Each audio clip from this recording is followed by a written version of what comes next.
रनजित बसुमतारिया फैगोन बिसायख'थियाव थारैनो जेनमारगोन नामा? चिरां दुवार बियाबाव UPPL दोलोनि गिदिर खहा। EM रनजित बसुमतारिजों चेलेन्ज जिसुआ समफ्रामारि।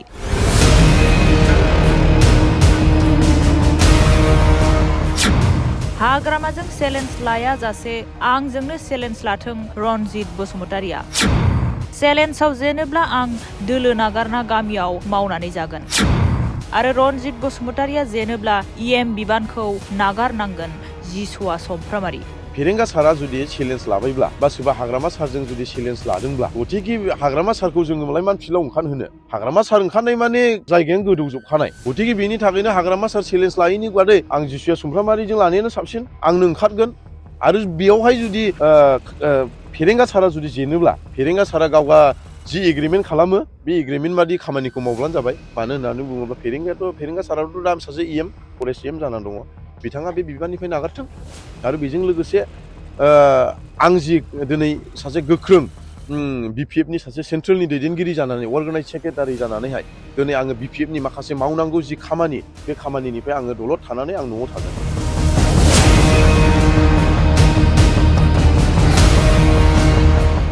UPPL दोलोनिफ्राय BPF दोलोआव गासै 105 जन सोद्रोमाफोरा जयनिं जाफैदों। चिरां जिल्लानि सिङाव थानाय लाइमुथि ओनसोलनि बाजार साखाथियाव थांनाय सानखालि BPF दोलोनि मोनसे जयनिं हाबाफारि जानानै थाङो। बे हाबाफारियाव निसिमा ओनसोलनि MCLA जेम्स बसुमतारिजों लोगोसे जिसुआ समफ्रामारि कास्टम बसुमतारि गोबां BPF दोलोनि दैदेनगिरिफोर आरो ओनसोलनि रायजो राजाफोराबो बाहागो लाफैनानै हाबाफारिखौ मेहेरगोनां खालामो। बे हाबाफारियाव बाहागो लानानै जिसुआ समफ्रामारिया खौरां बिजोंनि गेजेरजों बुङो दि रनजित बसुमतारिया जुदि चेलेन्ज लादोंब्ला हाग्रामाजों लायालासे आंजों चेलेन्ज लाथों। चेलेन्जआव जेनोब्ला आं दोलो नागारना गामियाव मावनानै जागोन आरो रनजित बसुमतारिया जेनोब्ला EM बिबानखौ नागारनांगोन होनना गोख्रों फिनजाथाय होनानै ओरैबायदि बुङो।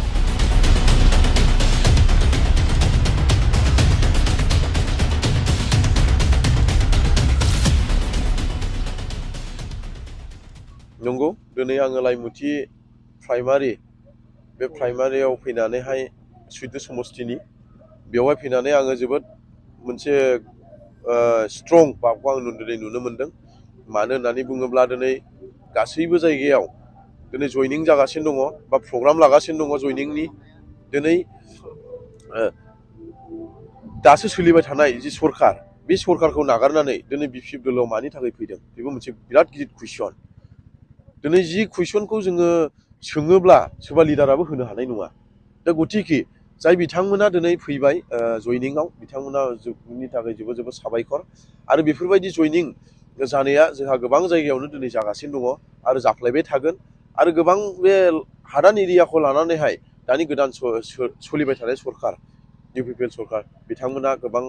हानि माखासे प्रब्लेमखौ बुंनानैहाय माखासे रायजो राजाखौ बिथांमोना हमथागासिनो दङ आरो बिथांमोननि हमथानाया खुनु जेबो लाब गैया मानो होननानै बुङोब्ला सम सफैयोब्ला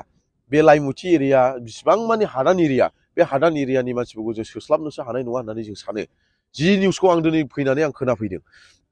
दिनै आङो बेखौनो बुंनो सानदों दिनै लाइमुथि एरियानि माखासे जाय बिथांमोना जाय UPPLआव थाखानाय रुलिं गभर्नमेन्टआव थानाय बे मानसिफ्रा दिनै फैनायखौ आं जयनिं खालामफैनो मोननानै आं जोबोद गोजोननाय मोन्दों मानो होननानै बुङोब्ला जाय बिथांमोना आरो माखासे बिथांमोना बुंबावदों जे फैबावगोन माखासे समनि गेजेराव मानो होननानै बुङोब्ला माखासे हानि खोथाखौ लानानैहाय अनेक खोथा बुंदों होननानै आं खोनाफैदों दिनै बिनिखायनो जाय बिथांमोना फैबाय रोजा रोजा साबायखर आरो जाय बिथांमोना फैबावगोन बेखौ आं जोंनि अरायसम जोंनि BPF दोलो बा जोंनि लिडारफोरनि गेटआ खुला आरो अरायसम गोसोआ खुला। साबैसे जइन जादों दिनैहाय बेयाव जयनिं जानाया 100नि एबाब दिनै जयनिं जादों आरो फैबावगौमोन गोबां लिस्ट होदोंमोन 250 जननि बारा ओमफ्राय बिथांमोनखौहाय माने दिनै हराव आंनि खोनानायाव मानोबा 500 फैसा राननानैबो बोबथादों होननानै आं खोनादों खिन्थु बेसेबां सैथो बेखौबो आं पाब्लिकफोरनाव सोंबाय नंमारगौ होननानै पाब्लिकनानो माने होबाय खोन्थाबायबो गतिके गारबाय थाथोंसै बेसेबां समसिम गारो बिथांमोना मेंजासिम गारथों मानो होननानै बुङोब्ला जोंनिफ्रायथ' जेबो खहा गैया बिथांमोनखौथ' आं बुंखायो जोंनिनो रायजो राजानि थाखा बियो सोरबाया जुदि होफैयोब्ला जा जेबो उसुबिदा गैया आरो जानानैल' गावबागाव गोसोआवल' थिग था होनना बुंनाय लोगो लोगो पाब्लिकफ्रा आंजों साइडनाव जि जायगायावहाय माने मिडिया प्लेस नुवाखै बे जायगायावहाय फैनानै बिथांमोना आंजों सावरायफैदों। नंगौ दाख्लै आंबो निउसखौ नुदों। दिनै सासे रुलिं गभर्नमेन्टनि सासे EM जालायनानै बेफोरबायदि बुंनाया माने बिराद खोनासंथावि। मानो होननानै बुङोब्ला सोरनिबा खामानि मावनायखौहाय मेलेम मावनाङोब्लासो बिदि बुङो बा बुङोब्लासो दिनै मेलेम मावनाङो। बेयावनो जों हमनो हायो माने हाग्रामा सार बा BPF दोलोनि मावनाया बिराद गोजौसिम सहैबाय होननानै जों सानो आरो। दिनै बेखौहाय जाय मिडिया फंबाय बिथाङा सोंदों नंगौ दिनै BPF दोलोनि जाय एक्स हाग्रामा महिलारि सार बिथांजोंहाय माने इलेक्सन गेलेनायनि खोथाखौ आंबो दाख्लै निउसखौ नुदों। बे निउसनि गेजेरजोंहाय आं खोनादों जे जि जायगायावहाय इलेक्सन गेलेयो बे जायगायावनो आं माने गेलेगोन बेजोंनो आं हाग्रामाजों चेलेन्ज खालामगोन होननानै। दिनै आङो बेखौनो बुंनो सानदों सासे BPF दोलोनि दैदेनगिरि हिसाबै बा मेम्बार हिसाबै दिनै हाग्रामा फेरेंगा सारा जुदि चेलेन्ज लाबायब्ला बा सोरबा हाग्रामा सारजों जुदि चेलेन्ज लादोंब्ला गथिखे हाग्रामा सारखौ जोङो मालाय मान फिल्डआव ओंखारहोनो हाग्रामा सार ओंखारनाय माने जायगायानो गोदौजोबखानाय। गथिखे बेनि थाखायनो हाग्रामा सार चेलेन्ज लायैनि बादै आं जिसुया सुमफ्रामारिजों लानायानो साबसिन आंनो ओंखारगोन आरो बेयावहाय जुदि फेरेंगा सारा जुदि जेनोब्ला फेरेंगा सारा गावगा जि एग्रिमेन्ट खालामो बे एग्रिमेन्ट बादि खामानिखौ मावब्लानो जाबाय। मानो होननानै बुङोब्ला फेरेंगा साराथ' दा सासे EM फरेस्ट EM जानानै दङ। बिथाङा बे बिबाननिफ्राय नागारथों आरो बेजों लोगोसे आं जि दिनै सासे गोख्रों BPFनि सासे सेन्ट्रेलनि दैदेनगिरि जानानै अर्गानाइज सेक्रेटारि जानानैहाय दिनै आङो BPFनि माखासे मावनांगौ जि खामानि बे खामानिनिफ्राय आङो दलद थानानै आं न'आव थागोन आं जुदि जेनोब्ला। आंहाथ' बुंनो थाखाय आरो जेबो माबा गैया बा माबा मोनसे बिबानावबो गैया आं बिदि खालामगोन होननानै। खिन्थु बिनि थाखायनो आं बेखौनो बुङो जे जुदि माबायोब्ला गेलेगोन आंबो बहाय राजि आरो जुदि आं जेनोब्ला आं पार्टियाव जेबो बिबान लाया आं न'आव दलद हाजिरा मुजिरा आं मावनानै जागोन आरो जुदि फेरेंगा सारा जेनोब्ला फेरेंगा सारा माने EM बिबानाखौहाय माने नागारनांगौ बेखौ जुदि एग्रिमेन्ट खालामोब्ला आं अराय सम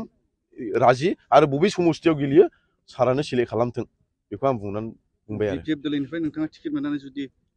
रायजो राजाफोरनि जुदि मावनांगौ हाबाखौ नोंथाङा बबेखौ गिबिसिन मावगोन? दिनै आंनि माबानायाथ' दिनै टिकेट लानाय बा गेलेनाय बेफोरखौथ' आं दासिमबो सानथ'वाखै। जुदि रायजो राजाया माबा मोनसे जायगायाव दोनहरनायसै उमुखखौ जोंनो नांगौ होननानै बुङोब्ला बेयाव आं राजि। जुदि आङो जोंनि लिडारफोर बा रायजो राजाफ्रा जुदि सुमफ्रामारिखौ नाङा होननानै बुङोब्ला बेयावबो आं राजि। अब्लाबो आङो आंनि खामानि मावनाया आं फावसयया मावलांबाय थागोन आरो जुदि रायजो राजाया डिमान्ड खालामनानै जुदि आंनि खामानि मावनायखौ मोजां मोननानै जुदि रायजो राजाखौ नायनांगौ उमुखखौ जोंनो लिडार नांगौ होननानै जुदि बुङोब्ला बेवहाय आं राजि आरो जि मावनांगौ खामानि बे आंनि खामानियानो जाहैबाय रायजो राजानि खामानि। मानो होननानै बुङोब्ला आंबो गोबाव समनिफ्रायनो गोबां खस्थ'यै देरबोनाय मानसि गोबाव खस्थ' मोनबोनाय मानसि। दिनै आङो गोबां खस्थ' मोनबोनायनि थाखायनो दिनै आङो रायजो राजाखौ अराय सम अनो आरो आं रायजो राजानि थाखाय आं खामानि मावगोन आरो जुदि आं मावनो रोङाब्ला रायजो राजाया आंनि न'आव थांनानै माबायदि सोंखारि हैयो बेखौ रायजो राजानो आङो खुला भाबै आं हगारनानै होयो आरो जि खामानिखौ दिनै आङो मावनो थाखाय आगान होदों बा मावनो थाखाय दिनै लादों बे खामानियानो जादों जाहैबाय जेब्लानाखि आङो 15 बोसोर 16 बोसोरनि सेंग्रामोन बे समावहाय आङो गोबां खस्थ'यै देरबोनाय हिसाबै दिनै आङो बेफोरबायदि खामानिखौ आं दिनै मावनो गोसो जादों। दिनै आंखौ बिमा बिफाया आंनि जाय बिमा बिफा जोनोमगिरि बिमा बिफा बे जोनोमगिरि बिमा बिफाया जुदि आंखौ गोजौ थाखोनिफ्राय जोनोम होनायमोनब्ला बा बिल्डिंआव थानाय बा सोरबा आर्मियाव बिदिनो साख्रि बाख्रि मावनाय बिमा बिफाया जुदि आंखौ जोनोम होनायमोनब्ला दिनै खिजान आं सोरनिबा गोरिब गुन्द्रानि गाबनाय बा मेगनाव मोदै गौनायखौ आं दिनै सिनायनो रोंनाय नङामोन। गथिखे बिनि थाखायनो आङो जुदि आंखौ जुदि माखासे रायजो राजाफ्रा जुदि गोजौ थाखोआव जुदि थिनहरनोब्ला गिबिसिनावनो आङो जोंनि माखासे रायजो राजा गोग्लैसोनानै थानाय जि आनडेभेलपमेन्ट सोरबा गोबां समस्यायाव गोग्लैनाय मानसिफोरखौ दिनै आङो गोजौआव दैखोलांनो थाखाय दिनै आङो आवगायलांगोन आरो आंनि आवगायनायखौ मालाबाबो हमथानो हानाय नङा आरो आंनि मावलांनायखौ दिनै रायजो राजाफ्रा नुलांबाय थागोन।